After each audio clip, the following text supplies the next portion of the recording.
दोस्तों अगर आप भी भारत की शानदार जीत से खुश हैं तो वीडियो को लाइक जरूर कीजिएगा। दोस्तों हारे हुए मैच में अक्षर पटेल ने सिंगल हैंडेडली कमर तोड़कर रख दी वेस्टइंडीज की टीम की और कैसे छक्का लगाकर धोनी के अंदाज से भारत को जिताया आपको दिखाएंगे। लेकिन उससे पहले आप सभी को क्या लगता है, अक्षर और जडेजा में बेहतर कौन है, नीचे कमेंट करके जरूर बताइएगा। भारत और वेस्टइंडीज की टीम के बीच में एक और बेहद ही रोमांचक मुकाबला खेला गया पोर्ट ऑफ स्पेन के मैदान में। ये दूसरे वनडे मैच में भारतीय टीम टॉस हार गई और दोस्तों हमें पहले गेंदबाजी मिली इंस्टेड ऑफ बल्लेबाजी, लेकिन गेंदबाजी में भी हमारे खिलाड़ियों ने उम्मीद नहीं छोड़ी। मैदान में आकर हमने सलामी जोड़ी को तोड़ने में ज्यादा वक्त नहीं लगाया। माना कि शेप सेट थे, लेकिन दीपक हुड्डा ने अपनी गेंदबाजी से काइल मेयर्स को 39 रन पे ही आउट कर दिया था। ये पहला विकेट था।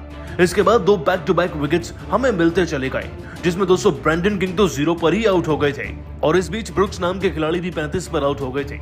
लेकिन दोस्तों सबसे बड़ी बात यह थी कि श्रेयस लगातार रन बना रहे थे, वो सेट हो चुके थे और उन्होंने फिर टीम के लिए शतक लगाया और 115 रन भी लगाकर गए निकोलस पूरन के साथ, जिसमें दोस्तों निकोलस पूरन ने अपनी टीम के लिए 74 रन की एक बेहद ताबड़तोड़ व महत्वपूर्ण पारी खेली। इन दोनों खिलाड़ियों के बल पर अब हमारे सामने 312 का टारगेट था।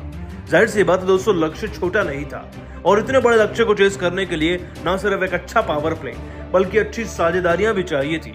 और मैदान में टीम की सलामी जोड़ी को संभालने के लिए उतरे शुभमन गिल व शिखर धवन। अब दोनों खिलाड़ियों से बहुत ही उम्मीद थी। धवन तो पिछले मैच में 97 बनाकर गए, लेकिन इस बार धवन का हिसाब नहीं चल पाया क्योंकि वो बेहद ही धीमी बल्लेबाजी कर रहे थे। 31 गेंदों में उनके 13 रन थे और यही धीमापन उन्हें ले डूबा। दोस्तों धवन का पहला विकेट गिरा। उसके बाद मैदान में शुभमन गिल के बल्ले से कुछ एक रन जरूर निकले थे। वो 40 के पार अभी पहुंचे ही थे कि वो भी आउट हो गए। इन दोनों खिलाड़ियों के आउट होने के बाद मानो भारतीय क्रिकेट टीम बैसाखी पर आ गई थी, क्योंकि दोस्तों ये दोनों जब आउट हुए तब तक ना तो 20 ओवर हुए थे और ना ही भारतीय टीम 100 पार कर पाई थी। ऊपर से पावर प्ले भी धीमा रहा, जिसके चलते हमें वो बेस मिल ही नहीं पाया जिस पर टीम का आधार रखा जा सके। लेकिन फिर यही हमें मिला सैमसन और श्रेयस अय्यर के अंदर से। दोस्तों दोनों खिलाड़ियों ने बड़ी ही सेट बल्लेबाजी करी, अपने आप को सेट तो कर ही लिया था। उसके बाद दोनों खिलाड़ियों ने बड़े शॉट भी लगाए और धीमी धीमी गति से टीम के स्कोर को आगे ले गए। श्रेयस अय्यर बड़ी तेजी से अपना 50 पूरा कर चुके थे। वो चौके और छक्के जड़ रहे थे, लेकिन 71 गेंदों में 63 रन बनाकर वो भी अंपायर्स कॉल का शिकार हो गए।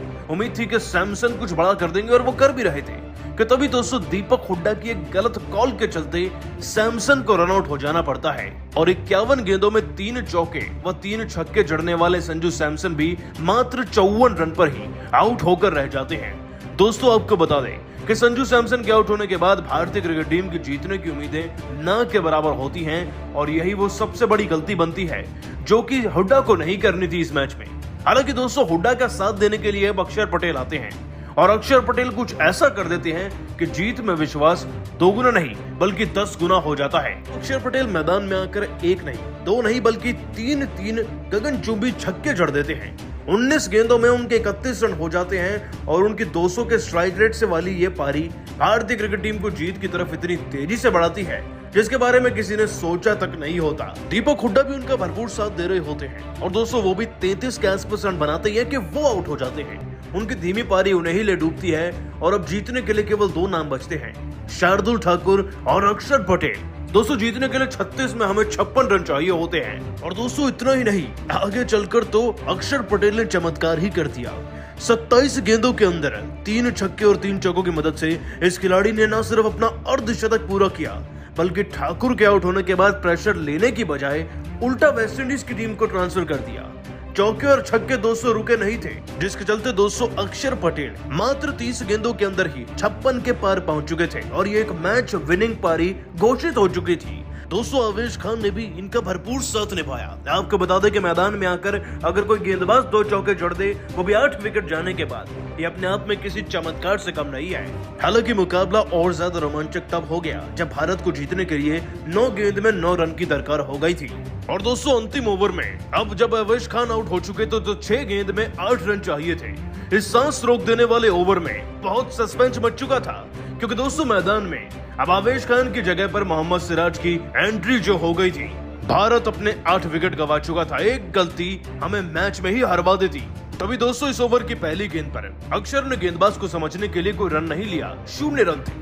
अगली गेंद पर 1 रन लेकर स्ट्राइक थमाई गई सिराज के हाथ में। मतलब कि इस ओवर की तीसरी गेंद को दोस्तों सिराज खेलने जा रहे थे, लेकिन यही वो गेंद थी जहां पर सिराज ने बहुत अच्छा फैसला लिया दोस्तों सिराज ने बड़ा शॉट नहीं लगाया बल्कि सिंगल रन लेकर अक्षर को स्ट्राइक थमा दी और चौथी गेंद पर तो दोस्तों अक्षर ने वो चमत्कार कर दिया जो अक्सर महेंद्र सिंह धोनी किया करते थे। दोस्तों अक्षर पटेल ने एक गगनचुंबी स्लोगन की तरफ से छक्का जड़कर एक हारे हुए मैच में अपनी टीम को जिता दिया और दोस्तों इसी छक्के से भारतीय टीम खुशी से झूम उठी। देखने वाला था सेलिब्रेशन, सब खिलाड़ी जोश से द्रविड़ के साथ मिलकर चिल्लाने लगे इंडिया इंडिया।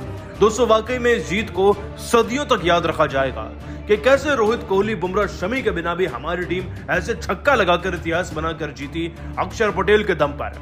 35 गेंदों में 64 रन की उनकी T20 वाली पारी हर किसी बच्चे को याद रहे। आपको बता दें कि मैन ऑफ द मैच बने जीत के बाद अक्षर पटेल ने अपने बयान में कहा, ये कैसा लम्हा है जिसे मैं जिंदगी भर नहीं भूल सकता। जाहिर सी बात है इस मुकाबले को जीतने के लिए सबने बराबर की मेहनत करी। भले ही आपने मुझे अंतिम ओवर में फिनिश करते हुए देखा हो, लेकिन असल मायने में जीत की शुरुआत पहली गेंद से ही हो जाती है। मैं जानता था कि हमें ज्यादा रन पड़े हैं।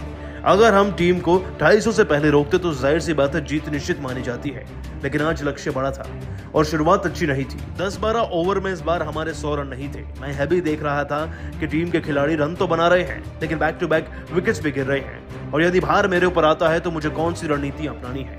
मैदान में आकर मैं जानता था अगर मैं धीमा खेला, क्योंकि रन ज्यादा हैं इसलिए हम मुकाबले में हार ही जाते, तो मैंने अपनी आक्रामक अप्रोच को अपनाया और धोनी भाई द्वारा दी गई सलाह को फॉलो करते हुए मैदान में आक्रामक बल्लेबाजी ही करें, क्योंकि ऐसे मौकों पर अगर आप धीमा खेलोगे, ज्यादा डिफेंसिव बनने के चक्कर में विकेट बचाओगे तो आप विकेट गंवा ही दोगे।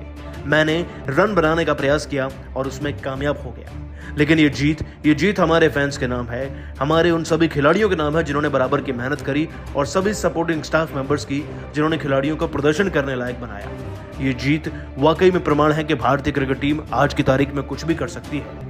और रही बात छक्का मारकर फिनिश करने की, तो वो भी धोनी भाई से ही सीखा है।